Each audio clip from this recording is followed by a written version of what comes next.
Okay, biology folks, welcome back to Chapter 10, Part 2.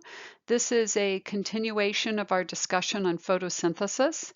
If you recall, in the last PowerPoint, we talked about the pigments involved in photosynthesis, and we talked about the light-dependent reaction.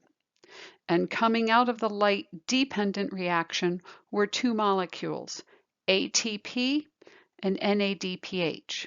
And those two molecules are going to be used to drive this next set of reactions. So let's review a little bit. This is the overall reaction again for photosynthesis. 6 molecules of carbon dioxide plus 6 molecules of water in the presence of light energy yields 1 molecule of glucose and 6 molecules of oxygen.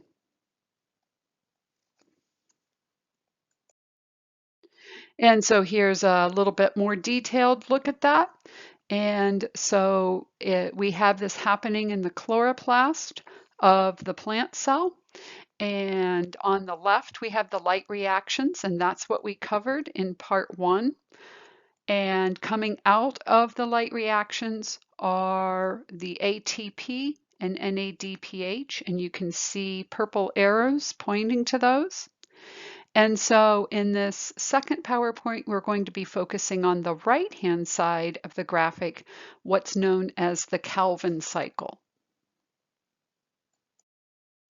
And this is also known as the light-independent reactions. The Calvin cycle is anabolic, meaning that we start with small molecules and we're going to make larger molecules in the form of carbohydrates. It is endergonic in that it requires the input of energy. It requires the input of ATP and NADPH.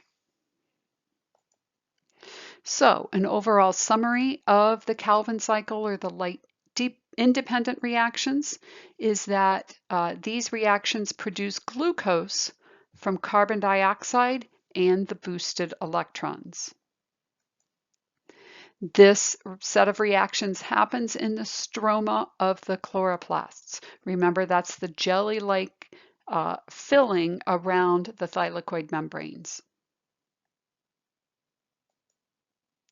This set of reactions is not dependent on sunlight, as long as you have ATP and NADPH from the light-dependent reactions.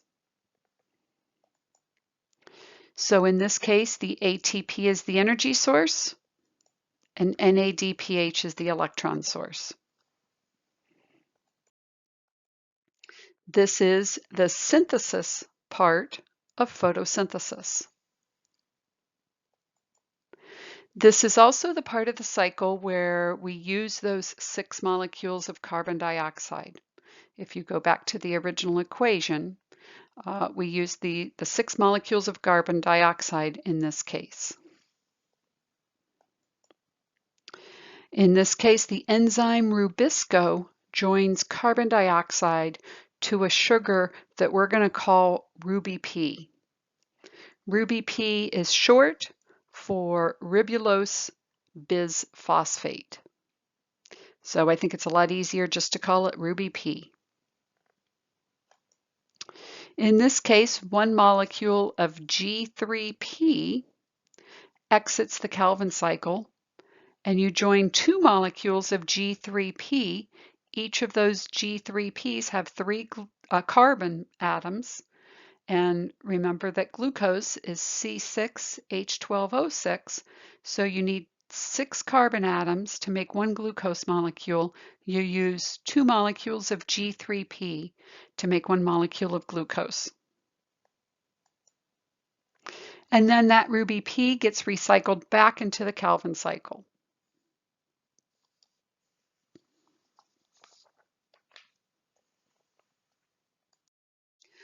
So an overall view of the Calvin cycle is there are 3 phases. Phase 1 is going to be called carbon fixation. Phase 2 is going to be called reduction. And phase 3 is going to be called the regeneration of Ruby P. And this matches the verbiage in your textbook. That's why I'm using this, is so that it works, it goes along with your textbook. This video is very helpful. You may want to watch it as an overview before you continue on. So let's talk about phase one of the Calvin cycle, also known as carbon fixation. We have three molecules of carbon dioxide, which this happens one at a time, are absorbed from the atmosphere and attached to a 5-carbon sugar. That 5-carbon sugar is the ruby P molecule, or ribulose bisphosphate.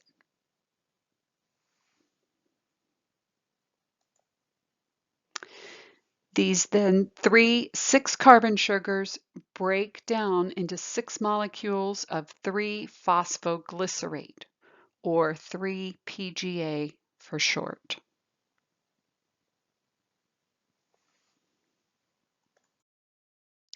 And so here's a picture of that. This is pictured on page 202. I'm sorry, page 202 of your books. So we have the ruby P molecule getting recycled. We have the enzyme Rubisco. We have those 3 molecules of carbon dioxide entering 1 per cycle. And those carbons, 1 at a time, get hooked up to the ruby P. You'll see the ruby P is a 5-carbon sugar. And that molecule of carbon dioxide gets hooked to ruby P, and it becomes a 6-carbon molecule. And then that molecule gets cleaved in half to 2 3-carbon molecules. So each of the 3 new molecules is eventually converted into 2 G3P. And if you're interested in what G3P stands for, it's glyceraldehyde 3-phosphate. Where does the energy come from to make this conversion possible? This is the input of ATP from the light-dependent reaction. So eventually, 5 of those G3P molecules exits the cycle. So here's what we're talking about.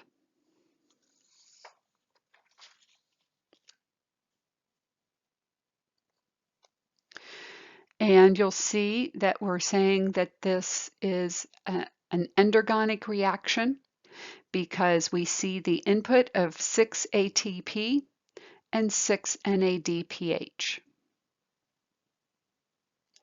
And down at the bottom, you'll see that 3-carbon G3P going to make glucose.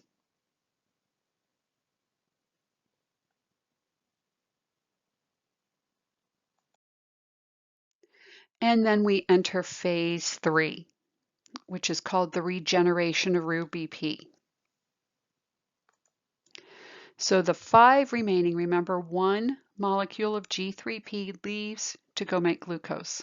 The 5 remaining molecules are then converted back into 3 molecules of ruby P. Remember that G3P is 3 carbons. You have 3 carbons times 5, you're going to have 15 carbons. And ruby P is a 5-carbon molecule. And so 15 divided by 5 is going to make 3 molecules of ruby P.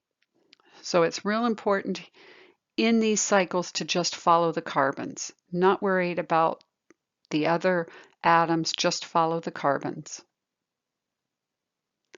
So again, we have 5 molecules of G3P, that's 15 carbons, and so we have to follow that around, and ruby P is a 5-carbon molecule, so that makes 3 molecules of ruby P to be recycled back into the Calvin cycle.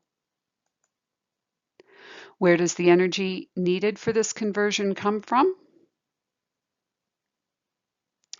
Comes from ATP, and that ATP came from the light-dependent reactions. So these 3 ruby P molecules are recycled and used in the Calvin cycle again. Okay, Mother Nature is a very good recycler.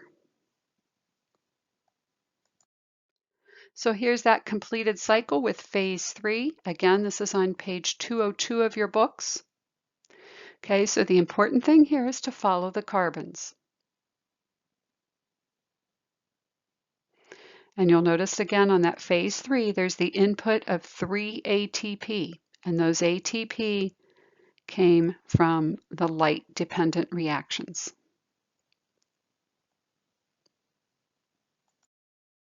And here's just another look at it, a little bit simplified, showing the carbons, but not all the intermediate steps.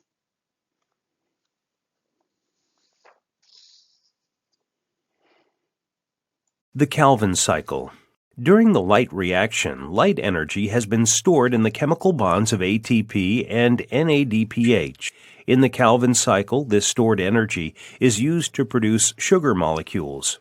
The Calvin cycle is a complex series of chemical reactions carried out in the stroma. The Calvin cycle begins with carbon fixation.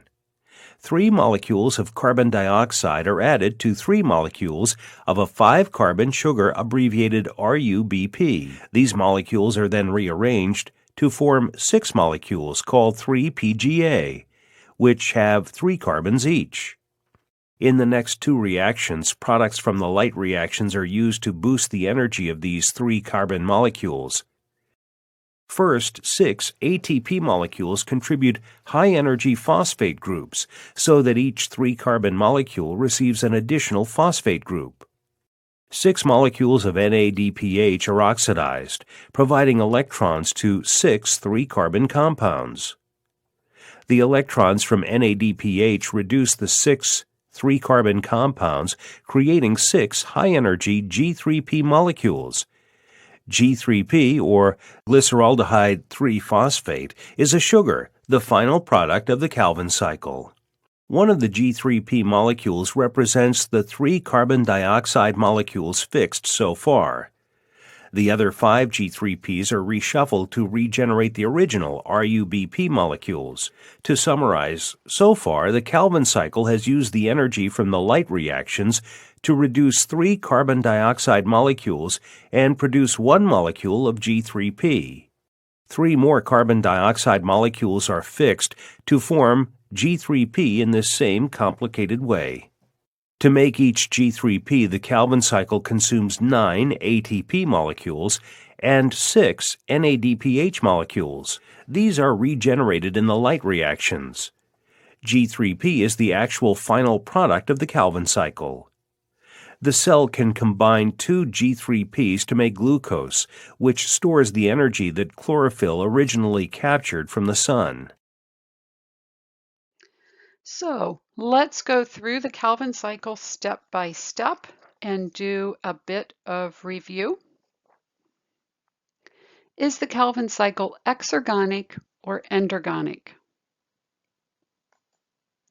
It is endergonic because it requires the input of energy in the form of ATP and NADPH. Where does this cycle take place? It takes place inside a plant cell, and inside that plant cell, inside the chloroplast, and inside the chloroplast in the stroma, that jelly-like fluid surrounding the thylakoid membranes. So again, the Calvin cycle takes place in the stroma, inside the chloroplast, inside the plant cell. What are the beginning components of the Calvin cycle? We have carbon dioxide, ATP, NADPH, and 3 5-carbon ruby P molecules. Where do these beginning components come from? Carbon dioxide comes from the atmosphere, ATP and NADPH come from the light-dependent reactions. And remember, that was photosystem 1 and 2. And then the 3 5-carbon ruby Ps are the molecules that are recycled in the Calvin cycle. What are the end products of the Calvin cycle? So the ATP gets used up and gets converted to ADP. The NADPH gets used up and gets converted to NADP. And the 3-carbon sugar is put out of the Calvin cycle. And we'll figure out what happens to that in just a minute. So next question, what happens to that 3-carbon sugar, the G3P? It combines with one other 3-carbon sugar produced by the Calvin cycle to make glucose.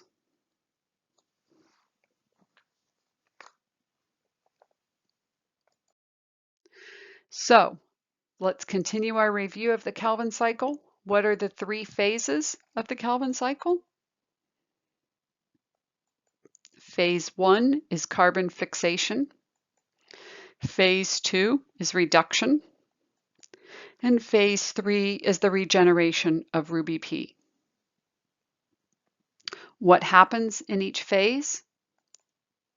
In phase 1, carbon dioxide is absorbed and attached to ruby P, which is transformed into 3-phosphoglycerate. In phase 2, 6 ATP and 3 NADPH are used up to transform 3-phosphoglycerate into 3 G3P, and 1 G3P is put out of the cycle.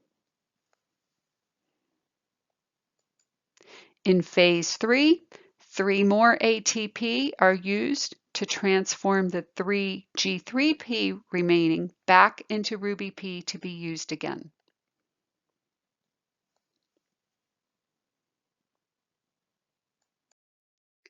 So, continuing on with our review, what is photosynthesis? It's a process that uses sunlight, carbon dioxide, and water to make carbohydrates. And eventually that glucose that comes out of photosynthesis will then be put together. Many molecules of glucose will be put together to be stored as starch. This is energy that's going to be used by the plant, and either used by the plant or then providing energy to an herbivore. What are the overall beginning components of photosynthesis? Sunlight, water, and carbon dioxide. What are the end products of photosynthesis? Oxygen and sugars. Okay, so plants have the ability to take sunlight, water, and carbon dioxide and make sugar. Why is photosynthesis important?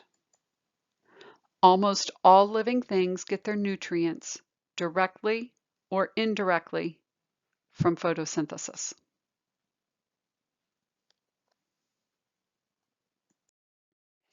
Where does photosynthesis take place? In plant cells, inside the chloroplasts, and inside the molecules of chlorophyll. What is the main pigment used in photosynthesis? Chlorophyll A. Now, we haven't talked a lot about this, but there are multiple molecules of chlorophyll. Chlorophyll A and chlorophyll B are the most common and most studied, but there are actually 5 different chlorophylls, A, B, C, D, and E. What are accessory pigments and why do plants have them?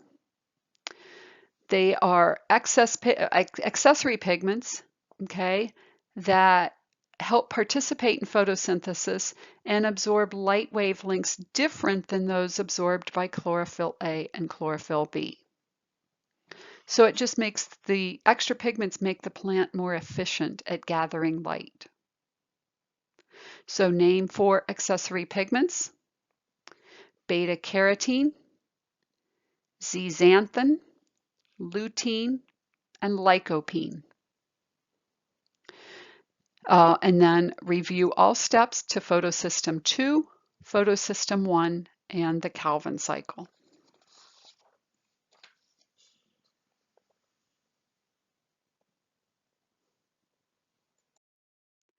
And so here's a nice summary table for you. Unfortunately, this is not in your book, but this divides photosynthesis summary into 2 steps.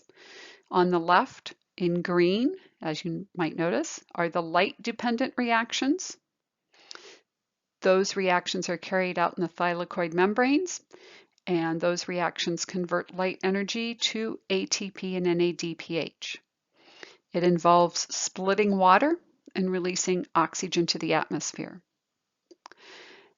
The products of the light reactions, ATP and NADPH, then go in to drive the light independent reactions, also known as the Calvin cycle reactions. These reactions take place in the stroma of the chloroplast, and they use the ATP and NADPH to convert carbon dioxide to the sugar G3P and ultimately to glucose. They then return the ADP, the inorganic phosphate, and NADP plus to the light reactions. So those molecules get recycled back to the light reactions. And here's that summary again of photosynthesis for you to review. So this PowerPoint has focused on the right-hand side of that graphic.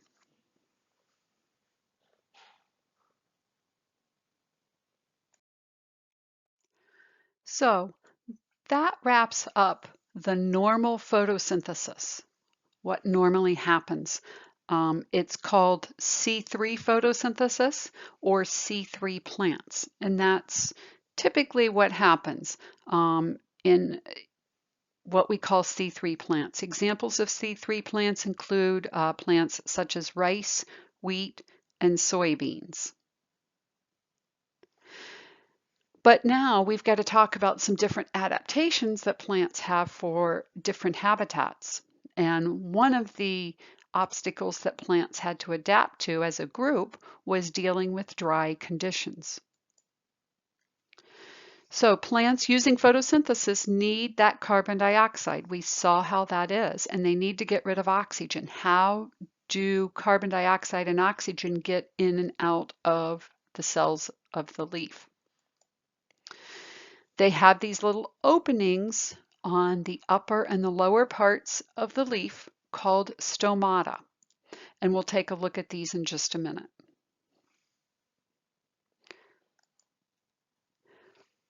But the stomata also let water out.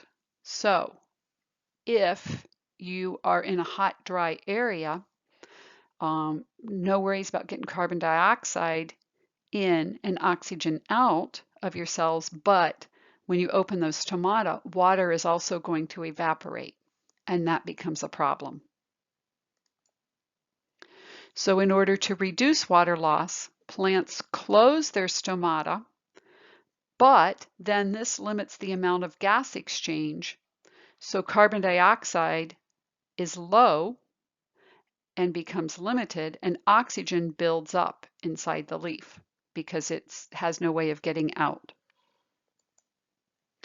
So when the oxygen builds up in the leaf, Ruby P binds to the oxygen instead of the carbon dioxide, and the cells break down sugar instead of producing sugar. So that's a problem.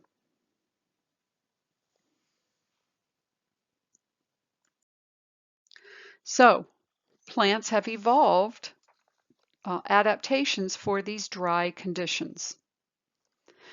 And we're going to talk about 2 groups of plants and how they have evolved. The first are a group of plants called C4 plants. And C4 plants tend to occur in hot, dry areas with intense sunlight. Examples of C4 plants include sugarcane, corn, and some types of grasses. And what they do is they limit their stomata openings during the day.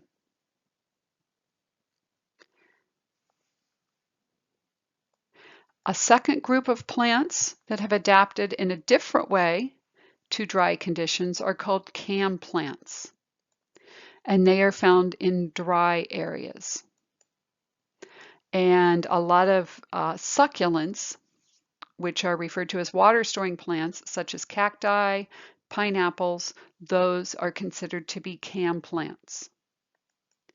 And what they do is they open their stomata at night. So we're going to go through these two systems one at a time and look at some of the variations of the photosynthesis that they've come up with. So we'll first talk about the C4 plants, and this is discussed on page 204 of your books. And what has happened here is that another cycle is added before the Calvin cycle. And let's take a look at this picture. This picture's on page 204 of your books. This is a cross section of a leaf. The white layer on top is the upper epidermis of the leaf. The white layer on the bottom is the lower epidermis of the leaf. And there on the bottom you can see the stoma. And those are the openings where carbon dioxide enters and oxygen leaves the leaf. And the plant actually has the ability to open and close the opening. In the middle of that, you'll see the leaf vein in purple. And in this case, we need to take a look at these bundle sheath cells that surround the vein. They're kind of elongated and a darker green. And this cycle that's added to the C4 plants occurs in the mesophyll, and that's kind of the middle in between the epidermis and the bundle sheath cells.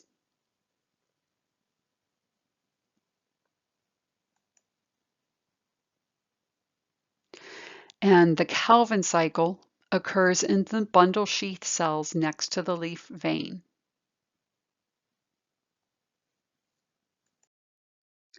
And so what happens, and this is also pictured on 204 next to your previous graphic, is that carbon dioxide enters the mesophyll cell and is added to this chemical called phosphoenolpyruvate, which we're going to call PEP for short, by the enzyme PEP carboxylase to form a 4-carbon oxaloacetate molecule. Don't get too caught up in all of this verbiage. I just want you to understand the process. PEP has a higher attraction for carbon dioxide than Ruby P and no attraction for oxygen, so it is not affected by the decreased levels of carbon dioxide.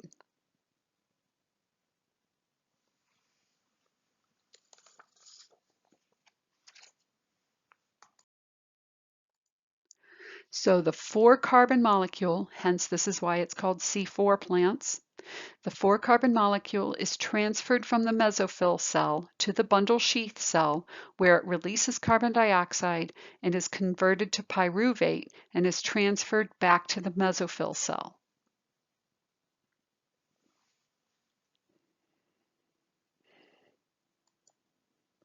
ATP is then used to convert pyruvate to PEP.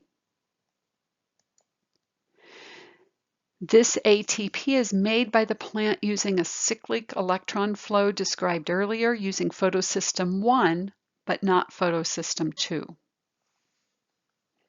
So there's another variation.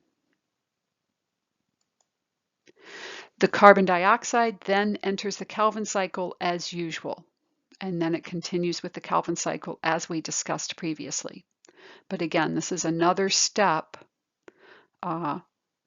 to modify having a hot, dry area. So the bottom line is that C4 plants are more efficient than C3 plants. They use less water and resources.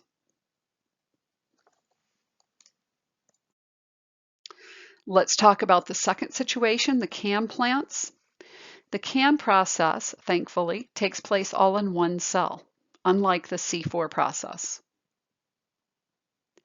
And what happens with the CAM plants is that both carbon fixation and the Calvin cycle take place in the same cell, but at different times. So the stomata open at night and allow carbon dioxide to enter the mesophyll cell, where it is stored as an organic acid until daylight. So the product that happens at night is the carbon fixation, and the product of carbon fixation is an organic acid that then gets stored until daylight. The stomata then close at daybreak, and then when daylight allows light reactions to produce ATP and NADPH, that carbon dioxide is released from the organic acid and enters the Calvin cycle. So the Calvin cycle happens during the day, and the CAM process happens at night. And again, this tends to happen in succulents such as cactus and pineapple.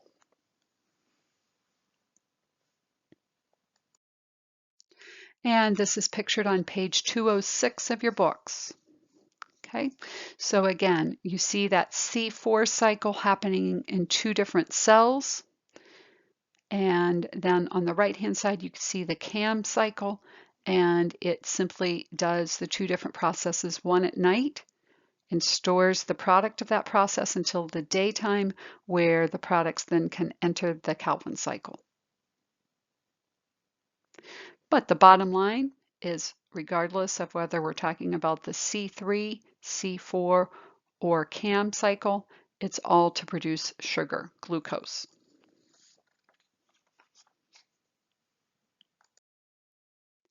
So here's a nice table reviewing the C3, the C4, and the CAM cycles, and under what conditions these happen. And finally, where they happen as well.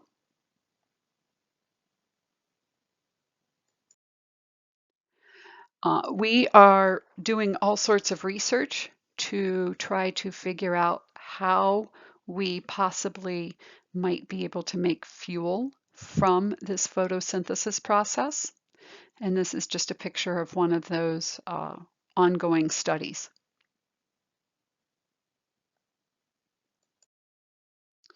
So I hope this gives you an appreciation of what the plants are and how important they are to us. We do not have the ability to walk outside in the sunlight and after a few minutes come in and say, I'm full. Plants have the ability to do that. They have the ability to take carbon dioxide and water and sunlight and make food. And we are completely reliant on them to do that. So I hope you'll thank a tree today. As always, if you have any questions, don't hesitate to email me, and have a great day. And here's a video for you to watch.